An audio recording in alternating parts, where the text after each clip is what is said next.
Bom dia, galera da internet. Então, mas se esse é o teu objetivo, cara, na TI você encontra. Né? Então vale a pena. Mas volta aquilo que eu falei agora há pouco. Ele recompensa o esforço, mas também recompensa a malandragem. Eu já vi muita gente trabalhando comigo que literalmente mentiu no currículo, mas ele era excelente em atravessar o RH. Então o cara conseguia contar uma história louca e fantástica, entendeu? Escorreu uma lágrima da mocinha do RH, ela era, nossa, esse cara vai levar a empresa nas costas. E no final era horrível. E eu não preciso ir muito longe. Eu fiz uma entrevista ontem que era esse caso. Então, pô, a mocinha veio e me mandou um e-mail, estava fazendo um processo de entrevista, porque eu estou montando a equipe da empresa. E eu estou montando a minha equipe da empresa e estou montando a de um colega também, porque ele não é técnico, ele é gerente, né? Então ele pediu para eu fazer as entrevistas técnicas. Eu falei, beleza, vamos lá. Cara, chegou um cara assim que se você lesse o e-mail da mocinha do RH, você fala, caraca, cara, esse cara vai levar a equipe sozinho. O cara é o papa dos dados, entendeu? O cara é o bicho. Não era, né? Quando eu li o currículo dele, eu falei, cara, tem alguma coisa muito errada nesse currículo aqui. Que não faz sentido, tá?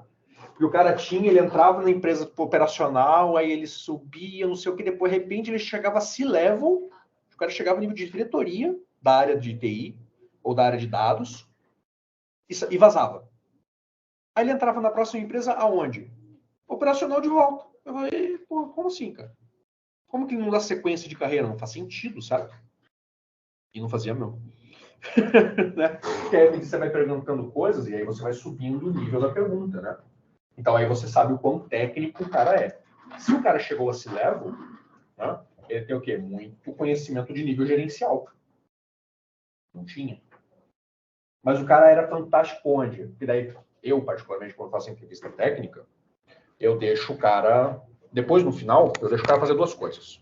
Né? Eu deixo ele fazer perguntas para mim, porque naturalmente, se você está tentando entrar numa empresa, você tem que saber como é a empresa, na minha opinião, principalmente em TI, né? Porque você tem várias áreas distintas, enfim. Então, é importante que você saiba como que a empresa funciona e o que você vai fazer efetivamente quando entrar lá.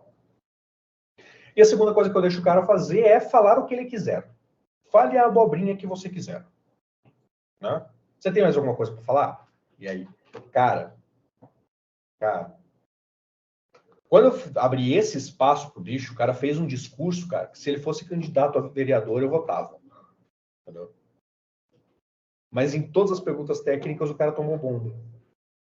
Então, se eu fosse só pelo discurso, eu tinha contratado o cara. Ele é liso pra caramba. Então, putz. Lisa. Aquilo é um bagre. Nasceu bagre.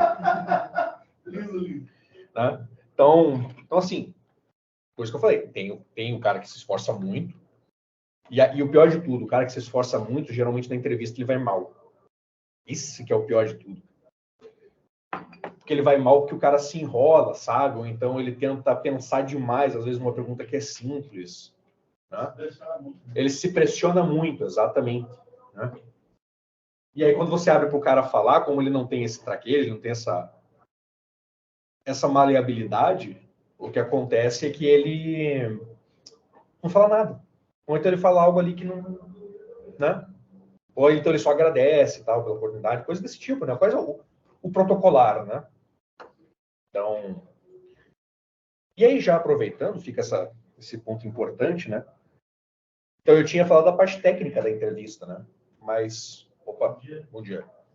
Geralmente, quando você vai fazer um processo de entrevista, existem esses dois casos, né? Então, existe um caso que é perguntas que você pode fazer para a empresa, para saber qual é o trabalho.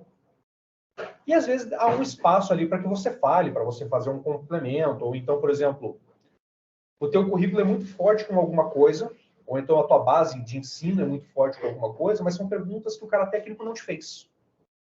O que pode acontecer. Não?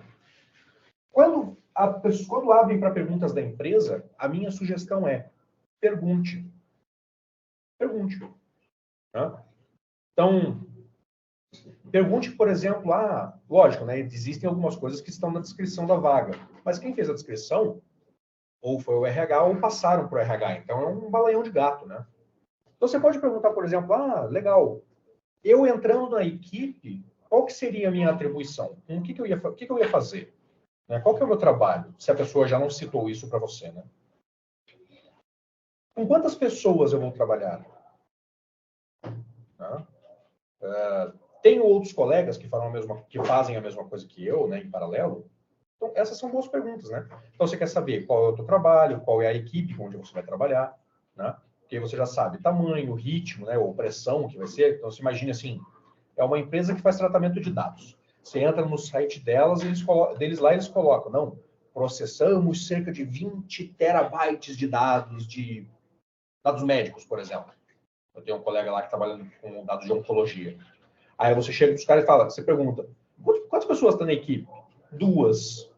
Bicho, você nunca mais vai dormir. Nunca mais. Né? Porque você é a terceira. Para o volume de trabalho, é trabalho demais. Né? Então, são perguntas importantes de se fazer. Para a pessoa do RH, denota interesse. Né? Então, me corrija se eu estiver errado, já que você já trabalhou em RH. Significa que você está interessado em saber como funciona, qual é o trabalho, enfim. Então, denota interesse. Então, faz com que você cresça um pouquinho na visão do entrevistador. Né? E existe um estudo que diz que você é aprovado pelos primeiros 15 segundos e pelos últimos 15. O que veio no meio não serve de absolutamente nada, a menos que você fale muita besteira. Tá? Exatamente. É a primeira impressão e a última coisa que você fala. Né? E o pior é que o estudo é super sério. Eles fizeram um estudo sério, com um grupo de controle, o troço todo, do jeito que tem que ser feito um estudo. E aí eles fizeram, era uma série de entrevistas, e aí pegaram os grupos, o quão diversos é possível. Né? Homem, mulher, diversas etnias, e por aí vai, tudo do jeito que tinha que ser. E beleza, faz parte. E aí eles descobriram o quê? Né? Então, quando chegava em 15 minutos, o entrevistador, ele tinha um botãozinho, né, na mesa dele, que ficava escondido do entrevistado. E em 15 segundos o entrevistador tinha que apertar dizendo se contrataria ou não. Simples assim. 15 segundos de entrevista. A pessoa entrou, cumprimentou, primeiras trocas de palavras ali, 15 segundos. Ela tinha que apertar se contrataria ou não. Ou ele, né, o entrevistador. Quando chegasse a 15 minutos do fim da entrevista, então era cronometrado, ele tinha que terminar no horário solicitado. Tá? Quando chegava a 15 segundos do fim da entrevista, ele tinha que apertar o botão de volta, se contrataria ou não. E no fim, ele tem que passar um relatório dizendo quem contrata, quem não contrata. Essa diferença aqui, então, se a pessoa apertou aqui que contrataria nos primeiros 15 segundos, em 80% dos casos, o relatório final era dizendo que contrataria. Olha que beleza. Por causa de 15 segundos. Então, a entrevista pode ter durado 1h30. Se nesses 15 segundos aqui se foi mal, você está lascado. Olha que beleza. Né? Então, essa porta não vai colaborar. Cara, faz um favor para mim. Encosta essa cadeira na porta aí que ela para. Aí, valeu. Então, isso aqui é muito importante e isso aqui é muito importante. E esses últimos 15 segundos, você está justamente no período em que você está falando.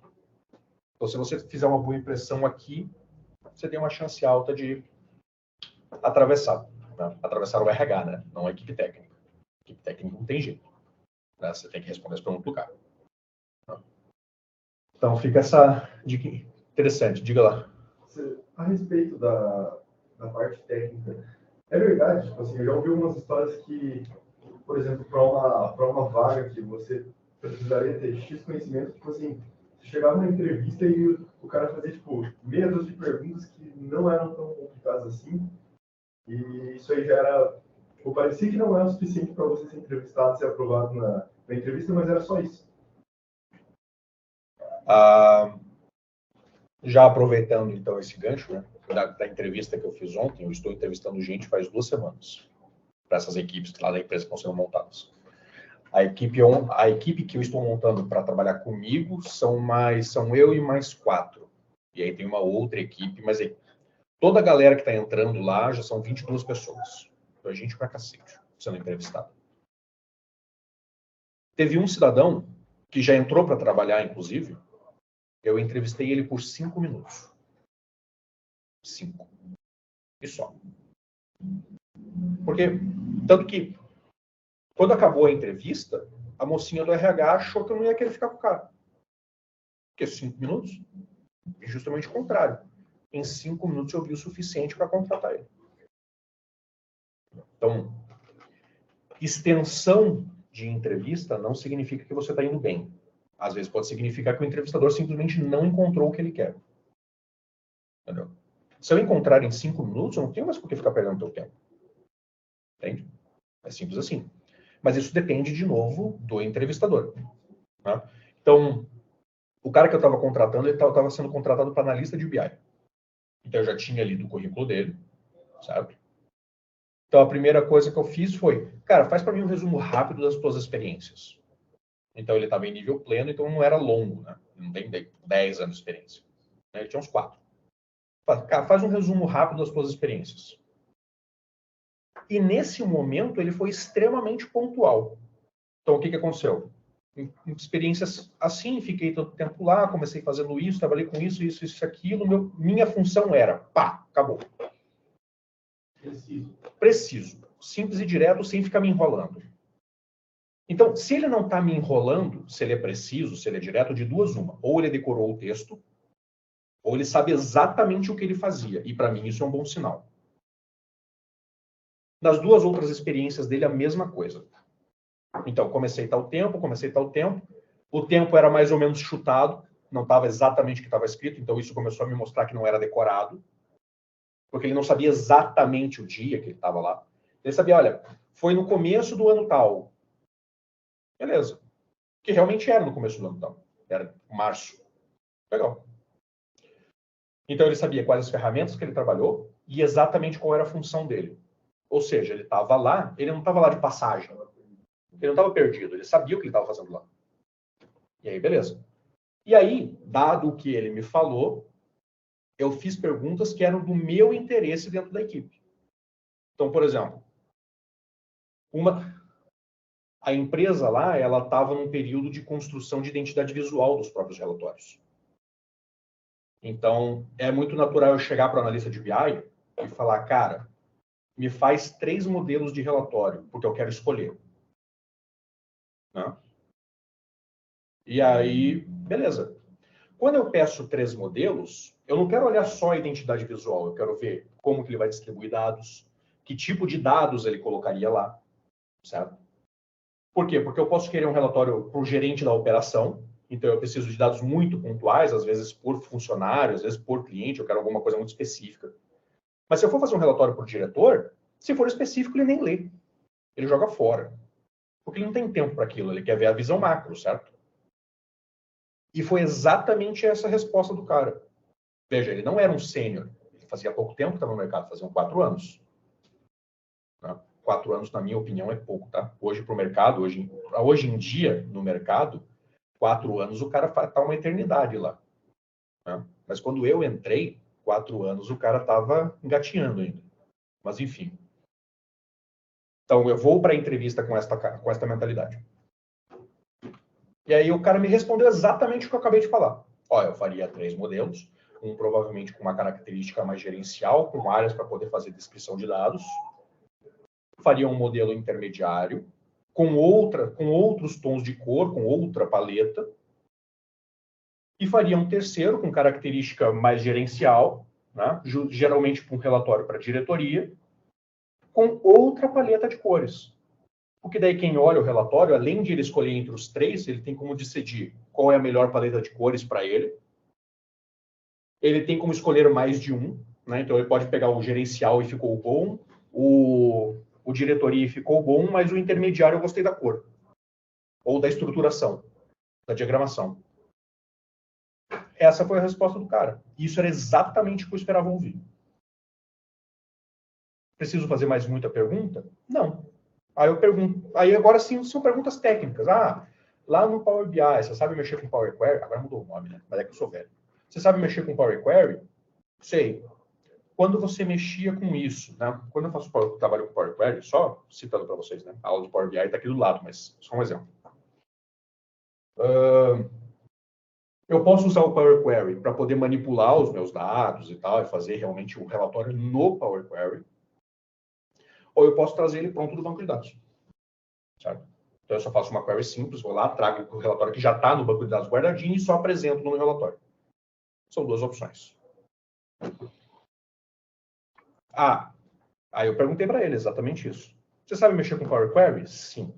Aí, quando você fazia isso, o relatório vinha do Data Warehouse ou você montava o relatório?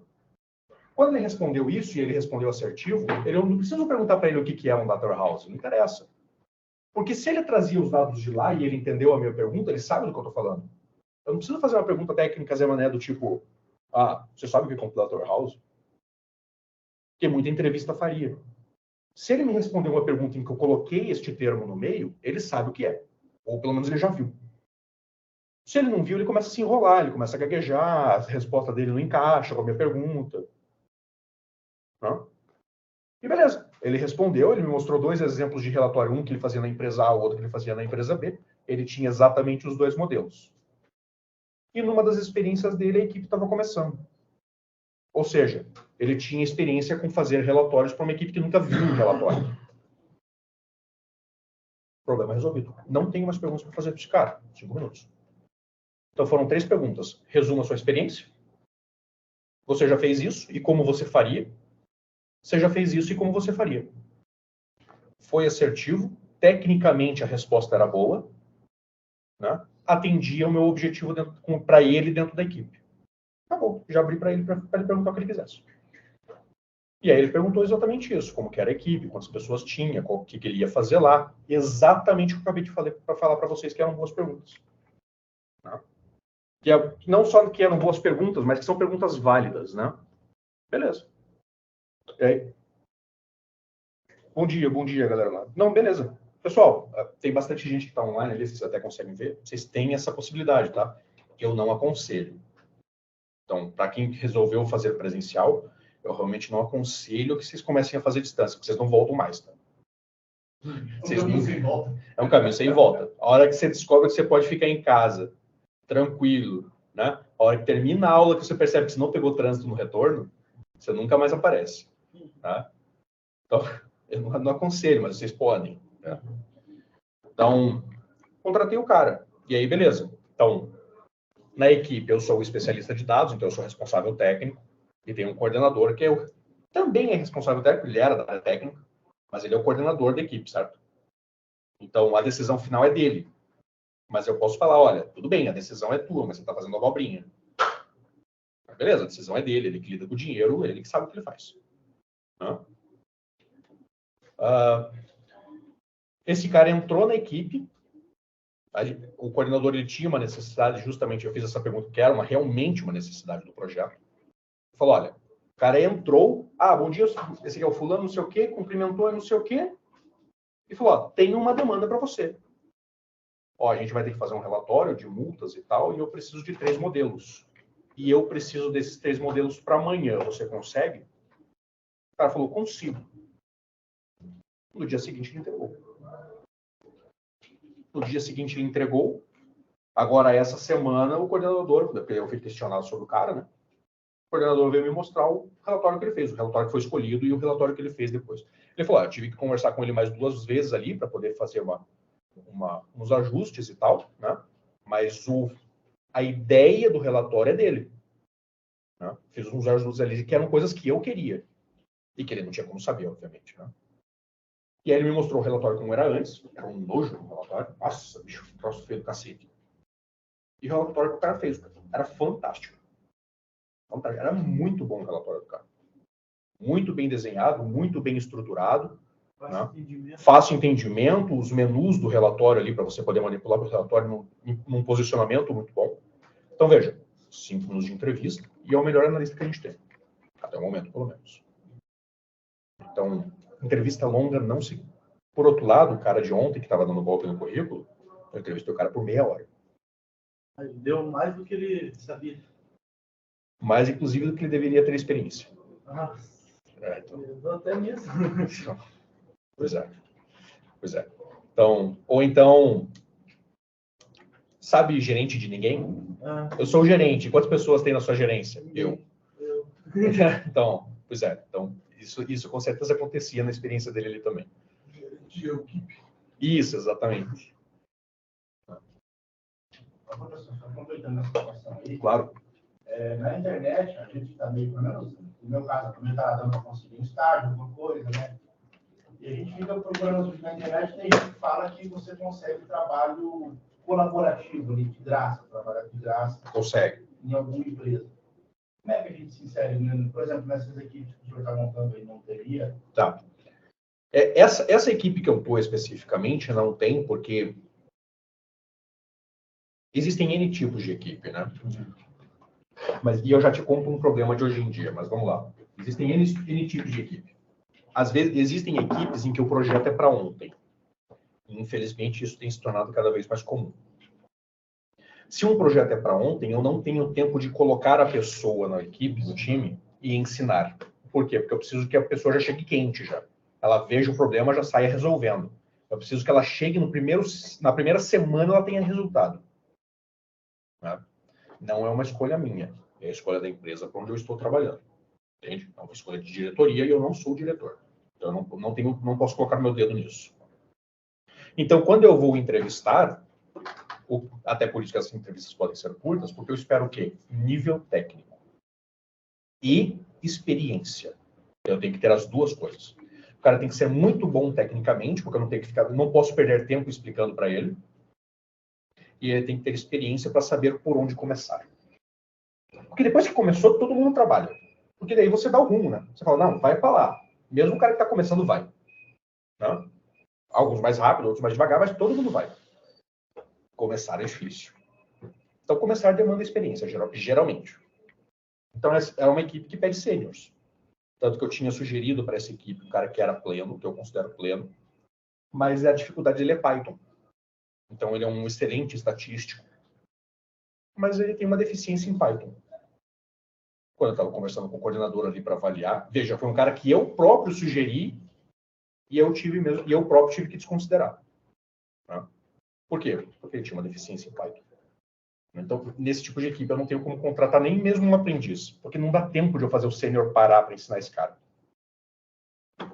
Talvez o ano que vem seja uma possibilidade, eu provavelmente sugerirei.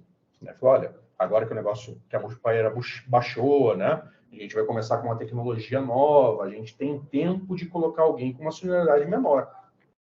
Sai mais barato para a empresa.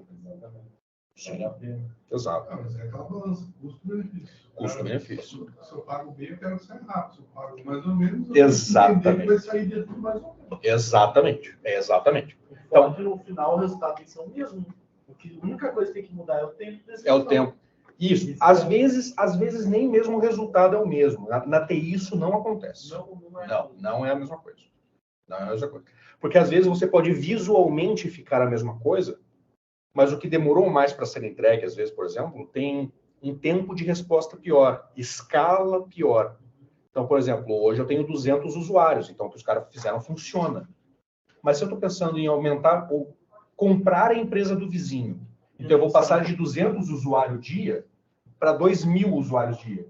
O que eu tinha antes pode não funcionar. E aí eu tenho que começar tudo de novo, ou reestruturar tudo.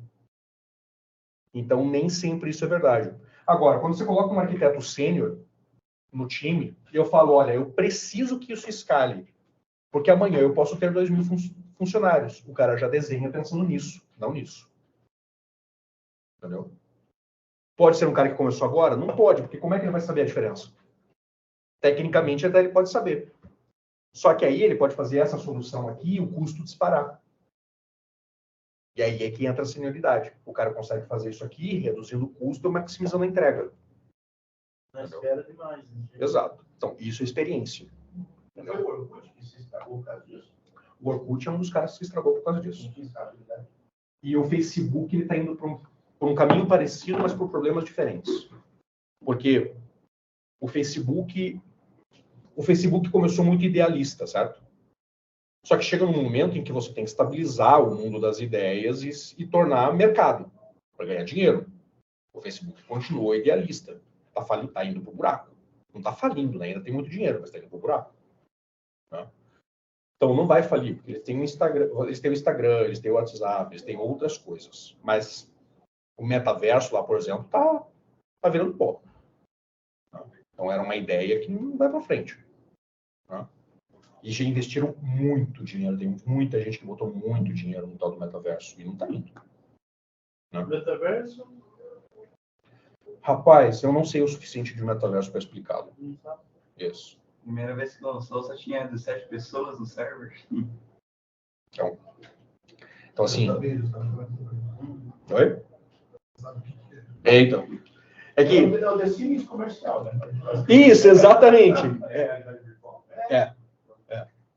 Então, não é que nem o Pokémon GO, por exemplo, que era realidade aumentada, né? É literalmente realidade virtual. Tá? Então, antigamente tinha um jogo chamado Second Life. Tá? Então, o Second Life, ele era o primeiro passo do que é o metaverso hoje. Tanto é que tinha arquiteto na época do Second Life, que desenhava as estruturas de prédio, coisa arada dentro do Second Life e vendia pelo Second Life. E aí depois eles reproduziam isso no mundo real. Porque daí o que ele fazia? Ele montava de acordo com o que a pessoa queria, a pessoa criava o avatarzinho dela, entrava lá, ela via, e aí tinha uma experiência de estar dentro do negócio, certo? E depois mandava reproduzir fora. Só que a ideia do metaverso não é essa. A ideia do metaverso é manter lá dentro. Tem gente vendendo terreno no metaverso. Mais caro do que o terreno real. Então, pois é. Tem gente vendendo outdoor no metaverso. Entendeu? Então, é um negócio estranho, né? Não tem um fundamento certo. Turismo. Mas turístico daria certo. Talvez daria certo, pois é. Então, mas teve um negócio que eu vi lá, que eu olhei assim e falei, cara, se eu trabalhasse desse jeito, eu ficaria louco. O que é? Você colocava lá o óculosinho de realidade virtual e tal, e aí ele projetava monitores para desenvolver no metaverso. Então, pois é. Cara, eu vi um maluco programando nisso, eu falei, cara, se eu programar nisso em 2 dias, eu tô louco, se não ficar antes. Então, porque aí eu via lá, o cara tava usando um Sublime Text, que é uma outra ferramenta, né? E aí ele abriu 6 telas, cara, para programar. Tinha um monte de código, não sei o quê, tinha uma tela que tava o browser para ele poder ver as modificações que ele fez e tal. Eu falei, se eu fizer isso, eu fico louco, cara. Eu fico louco com 3 monitores, se eu colocar o terceiro. Imagina se eu fizer isso com um troço na cara ainda pendurado. Eu falei, eu vou ficar maluco. Né? E aí um monte de gente comentando embaixo, nossa, que fantástico e não sei o quê. Eu falei, vai trabalhar desse jeito sem você ter noção do mundo real. 2 dias, pra você ver se é fantástico. Ele nem lembra de sair de lá. Você fica doente, exatamente. Então, não dá. E é por isso que tem caído em desuso. Né? Então, tanto é que a Meta perdeu dinheiro pra cacete agora nos últimos tempos. Muito dinheiro, diga-se de passagem. O preço das ações deles não estão valendo nada e por aí vai. Mas, então assim, mas voltando à pergunta, né? Quando você pensa em trabalho voluntário, né, para a empresa, eu particularmente não sugiro. O que eu sugiro é ganhe alguma coisa. Nem que seja o vale transporte, mas ganhe alguma coisa. Porque nos teus próximos empregos, geralmente o teu próximo salário é avaliado com base no anterior. Então essa é a primeira característica. Se você ganhava nada, a escalada do teu salário... Oi? Qualquer coisa que já tá bom. Exato. E a escalada do teu salário vai virar um horrível. Porque esse teu emprego em que você ganhava nada vai ser uma mancha no teu currículo por 10 anos. É 10 anos em que ele vai ser base. Eu não estou nem brincando com essa relação de 10 anos. É literalmente 10 anos. Porque geralmente quem tem 10 anos de experiência, um sênior com 10 anos de experiência, eu pergunto 10 anos de experiência para o cara. Eu quero ver se ele realmente tem 10. Né? Então, assim, eu não aconselho não ganhar nada mesmo. E essas são geralmente as empresas que mais exploram. e menos ensinam. Curiosamente, a nível estágio, as empresas que mais ensinam são as que têm bolsa intermediária, de nível intermediário. Ela não paga muito bem, mas também não paga mal. É um ok. É o entender que o cara está fazendo um estágio. Né? Porque daí ele entende o quê? Que você está lá para aprender. E não para ser burro de carga. Como a empresa está pagando para isso, ensina mesmo. Ela ensina e espera retorno. Tá? Algumas consultorias são algumas que eu realmente sugiro a entrada. Né? Então, você vai trabalhar com cabelo, mas elas realmente ensinam. Problemas, né? Vai ver várias coisas diferentes. Vai. A consultoria está sempre num lugar diferente. Sim. Não, e não só. Algumas dessas consultorias, por exemplo, consultoria SAP, por exemplo. Hoje em dia nós já trabalhamos com mais coisas além do SAP, né? Mas consultoria SAP, que nem a Accenture, por exemplo. Não estou fazendo propaganda deles, tá? Mas é só para vocês terem uma noção. Quando você entra lá, você geralmente entra no que seria o prazo de experiência, certo? Nesses 3 primeiros meses, você só fica estudando. Eles pagam para você estudar. Lá dentro. Então, eles têm uma academia interna e eles te pagam um valor que não é ruim para você estudar. Então, você passa o primeiro mês só estudando. No segundo mês, você fica fazendo pequenos projetos que não são reais, são só para você aprender. No terceiro mês, que você ainda está na experiência, eles te botam num projeto real e pedem para você fazer uma demanda interna do projeto real e tentar entregar para a equipe. Entregou, foi bom. Entregou, foi bom, você é contratado. Não entregou mal, eles te agradecem e mandam você embora. Para ser aceito uma experiência dessa, você tem que ter um potencial, né? Você sabe que eu vi cara muito bom lá. Teve um cara, inclusive, que fazia faculdade comigo, que, curiosamente, era extremamente parecido contigo. Fisicamente falando. E eu ainda tenho o cara adicionado. Faz anos que eu não converso com ele, na verdade. Mas a gente tem um grupo de WhatsApp que faz anos que a gente não conversa, né? Que é um grupo da galera da faculdade ali, que é os 5 caboclos da faculdade, que, enfim. Ele entrou especificamente pela Accenture. Então, o bicho era inteligente pra caramba. E super esforçado. Mas ele não tinha saco para fazer faculdade. Tanto é que provavelmente não terminou até hoje. Então ele largou a faculdade. E aí o que ele fez? Ele entrou na faculdade só para poder fazer um estágio. Porque a maioria, pela lei do estágio, você tem que estar cursando faculdade. Então isso é um primeiro problema, certo? Que eu já tinha até citado. Para quem não está na faculdade, às vezes você precisa procurar como programador júnior, alguma coisa nesse sentido. Porque estágio, especificamente, você não pega.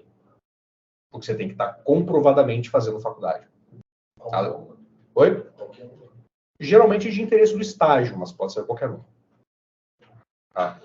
Eu sugiro que seja de interesse do estágio, porque é mais provável que você pegue aquele estágio, né? E aí ele foi lá, passou esses 3 meses, a entrega dele foi boa, mas aí o bicho virava à noite fazendo, porque ele queria ser contratado, sabe? E a carreira dele foi montada com base nisso. O primeiro salário dele na consultoria já era mais que ele pegaria com qualquer outra vaga de programador júnior. E ele era programador júnior lá dentro. E aí essas empresas de consultoria geralmente têm uma boa escalada profissional. Né? Você sabe exatamente o que você tem que fazer para poder subir de cargo e ganhar mais. E aí tem algumas, a Accenture é uma delas, a Wipro é outra, né? Mas na Wipro trabalha-se feito um camelo. Tem outras empresas, se você procurar o Wipro, o próprio Google te sugere os concorrentes. Se você procurar a Accenture, também o próprio Google te sugere os concorrentes. Então, tem várias empresas desse tipo de consultoria que fazem esse modelo. Eu te ensino por um tempo, você me entrega um projeto, se o projeto for bom, você fica, mas ele já te contrata, você não é mais estagiário, você é contratado. E, geralmente, você é contratado com um salário inicial proporcional à qualidade do que você entregou. Então, esse é... Para quem está procurando estágio, eu sugiro realmente esse tipo de consultoria. Na maioria dessas consultorias, eles não estão se importando muito com idade, não estão se importando se você está mudando de área, eles não estão nem aí. O que interessa para eles é a entrega. A entrega foi boa, você está dentro. A entrega foi ruim, você está fora. É simples assim. Tá? Onde eu estou trabalhando hoje, o processo é semelhante. A entrega foi boa, você fica. A entrega foi ruim, você vai. O problema é achar uma vaga de júnior. Essa é a dor do coração, porque eles nunca contratam. Todo projeto que eu passei lá dentro até hoje é sempre precisando de sênior, é sempre para ontem, é sempre para pagar fogo. Então, assim, e geralmente trabalhar desse jeito não é tão bom. Sabe? Então, para mim é bom porque eu estou no cargo de especialista. Eu vejo os outros apagando fogo. Falo, ó, tá pegando fogo lá, ó, corre lá. Ó, tá pegando fogo ali, corre ali. Né? O fogo tem que ser muito grande para eu ter que correr. Né? Então para mim é tranquilo. Mas para quem está começando é um inferno. Eu tento tornar o menos inferno possível, porque daí eu não fico assistindo, né? Mas isso sou eu. Tem um monte de gente que fica assistindo. Né? Porque ele pode. Esse é o problema. Né? Mas eu não. Eu vou lá, boto a mão na massa. Vem cá que eu vou te explicar. Né? Mas nem todo mundo faz isso. Até porque eu não consigo ficar parado. Cara, me dá coceira se eu ficar parado. Começo a ficar nervoso, começo a ficar puto, começo a brigar com os outros. Não posso. Eu tenho que estar com a mente ocupada. Mas assim, esse tipo de consultoria é uma boa ideia. Tá? Então, mas infelizmente o mercado está virando para uma característica que assim, você tem que dar sorte. E eu não estou nem exagerando quando eu digo isso. É sorte mesmo. Né? Então, o que eu particularmente faço? Tá? Eu mando currículo para todo mundo. A todo mundo. Eu mando currículo para cacete o tempo inteiro, para tudo. Tem uma cara boa, currículo. E aí na entrevista eu vejo se é o que eu quero ou não. Então eu vou lá, marco a entrevista, apareço na entrevista, converso com a galera, faço perguntas sobre eles, vasculho eles na internet para verificar quem é, quanto paga, se é bom de trabalhar ou não, enfim, se o povo não é maluco. E aí eu vou para a vaga já sabendo o que esperar dela. Porque tem muita coisa maluca, cara. Nossa senhora, como tem gente maluca nessa área. Eu não entendo por quê, mas tem. E às vezes as empresas te acham também, né? Sim. No momento, cara, nos últimos alguns anos, que eu não entro em empresa que eu tenha procurado. A empresa que me procurou. Então, a empresa atual que eu estou, eu fui encontrado, eu não encontrei. Alguns dos projetos que eu tenho feito, a empresa que me encontrou também. Mas isso acontece à medida que você vai fazendo o currículo, né? E é natural, isso acontece mesmo. Né? Mas o começo você inevitavelmente tem que correr atrás. Porque como que você vai ficar conhecido escondido em casa, né? Essa é o princípio, né? Mas enfim,